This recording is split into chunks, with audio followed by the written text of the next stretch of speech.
இந்த ரிவ்யூவில் எந்த மூவி பற்றி பார்க்க போகிறோம்னா Maareesan. Director Sudheesh Sankar, music director Yuvan Shankar Raja, actor Vadivelu, Fahadh Faasil, Vivek Prasanna, Kovai Sarala, Thenappan, Livingston, Renuka மற்றும் பலர் நடிச்சிருக்காங்க. படத்துடைய ஸ்டார்டிங்கில் ஃபகத் ஃபாசில் ஜெயிலேருந்து ரிலீஸ் ஆகி வராரு. நைட்டில் ஒரு வீட்டுக்குள்ளே திருட போகிறாரு. அங்கே வடிவேலை சங்கிலியில் கட்டி போட்டிருக்காங்க. வடிவேலுக்கு அல்சைமர் நோய் இருக்கிறதா சொல்கிறாரு. அதனால் அவர் பையன் சங்கிலியில் கட்டி போட்டதா சொல்கிறாரு. அந்த இடத்துலேருந்து வெளியே கூப்பிட்டு போனால் பணம் தரதா ஃபகத் ஃபாசில் கிட்ட வடிவேல் சொல்கிறாரு. அதனால் ஃபகத் ஃபாசில் வடிவேலை வெளியே கூப்பிட்டு போகிறாரு. ஏடிஎம்மில் போய் வடிவேலு பணம் எடுத்து தரும்போது தான் தெரிய வருது வடிவேலுக்கு பல லட்ச ரூபாய் இருக்குதுன்னு ஃபகத் ஃபாசிலுக்கு. அதனால் ஃபகத் ஃபாசில் வடிவேலை நட்பாக பழகி அந்த பணத்தை அடிக்கணும்னு நினைக்கிறாரு. அதுக்கப்புறம் என்னாச்சு, வடிவேலு ஃபகத் ஃபாசில்கிட்டே ஏமாந்தாரா இல்லையா, வடிவேலு எதுக்கு வெளியே போகணும்னு நினைக்கிறாரு அப்படின்றது தான் படத்துடைய மீதி கதை. வடிவேலு வேலாயுதம் பிள்ளை அப்படின்ற கேரக்டரில் அல்சைமர் பேஷண்ட்டாக நடிச்சிருக்காரு. அவரால் மற்றவங்களுக்கு கஷ்டம்னு ஃபீல் பண்ணுற மொமெண்ட்லையும் செகண்ட் ஹாஃபில் ஒரு இமோஷனல் சீன் இருக்குது. அதுலேயும் அவர் வர ஒரு சீன்லேயும் ரொம்ப நல்லாவே நடிச்சிருக்காரு. ஃபகத் ஃபாசில் தயாலன்ற கேரக்டரில் திருடனாக நடிச்சிருக்காரு. வடிவேல் கிட்ட ஏடிஎம் பின் நம்பர் வாங்கணும்னு நினைக்கிற மூமெண்ட்லையும், டெக்ஸ்டைல் ஓனர் கிட்ட ஃபோன் நம்பர் வாங்குற மூமெண்ட்லையும், போலீஸ் கிட்ட எம்எல்ஏ டிரைவர்னு சொல்லி எஸ்கேப் ஆகிற மூமெண்ட்லையும் ரொம்ப நல்லாவே நடிச்சிருக்காரு. கோவேஸ் எல்லாம் இந்த படத்தில் போலீஸும் நடிச்சிருக்காங்க.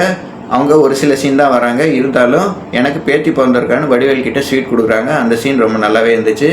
விவேக் பிரசன்னா ஃபகத் ஃபாசிலுக்கு ஃப்ரெண்டாக நடிச்சிருக்காரு.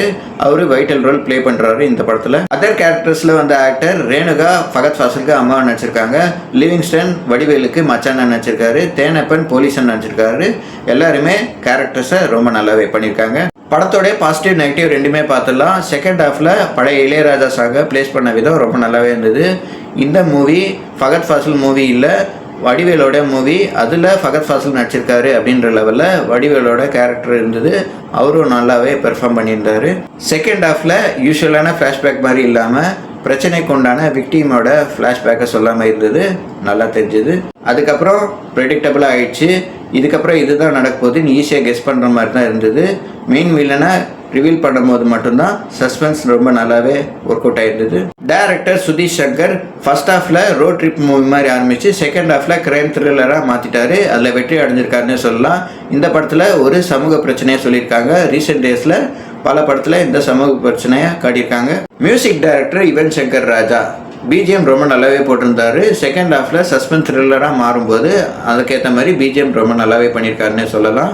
மாரிஷா பாட்டு ரொம்ப நல்லாவே இருந்தது. ஒரே அப்படின்ற ஒரு பாட்டு வடிவேலே பாடியிருக்காரு. அந்த சாங்கும் ரொம்ப நல்லாவே இருக்குது. வடிவேலு மாமன்னனுக்கு அப்புறம் சீரியஸான கேரக்டர் பண்ணியிருக்காரு. வேலாயுதம் பிள்ளை அப்படின்ற கேரக்டரில் கணக்கச்சிதமாகவே பொருந்திருக்காரு. இந்த கேரக்டர் இவரை விட்டால் வேறு யாருமே பண்ண முடியாது அப்படின்ற லெவலில் அவரோட பெர்ஃபார்மன்ஸ் இருந்தது. ஃபகத் ஃபாசில் ஒரு ஸ்மார்ட்டான திருடனாக நடிச்சிருக்காரு. ரொம்ப நல்லாவே நடிச்சிருக்காரு. இருந்தாலும் கமலஹாசன் சார் அளவுக்கு மகா நடிப்பு வராது அப்படின்னு அவரே மென்ஷன் பண்ணுறாரு இந்த படத்தில் ஒரு டைலாக்ல. வேட்டையன் படத்தில் வர கேரக்டரோட எக்ஸ்டெண்டட் வெர்ஷன் தான் இந்த தயாளன் கேரக்டர். அதுக்கேற்ற மாதிரி கனக்கச்சிதமாகவே பொருந்திருக்காரு. மொத்தத்தில் இந்த படம் எப்படி இருக்குன்னு கேட்டிங்கன்னா, ஃபர்ஸ்ட் ஹாஃபில் ஒரு ஜேர்னரும் செகண்ட் ஹாஃபில் இன்னொரு ஜேர்னரும் ட்ரை பண்ணியிருக்காங்க. டீசென்ட் வாட்சாக அமைஞ்சிருக்கு இந்த மாரிசன். இந்த மாதிரி வீடியோ பார்க்கணுன்னா எங்கள் சேனல் லைக் பண்ணுங்கள், ஷேர் பண்ணுங்கள், சப்ஸ்கிரைப் பண்ணுங்கள். தேங்க்யூ.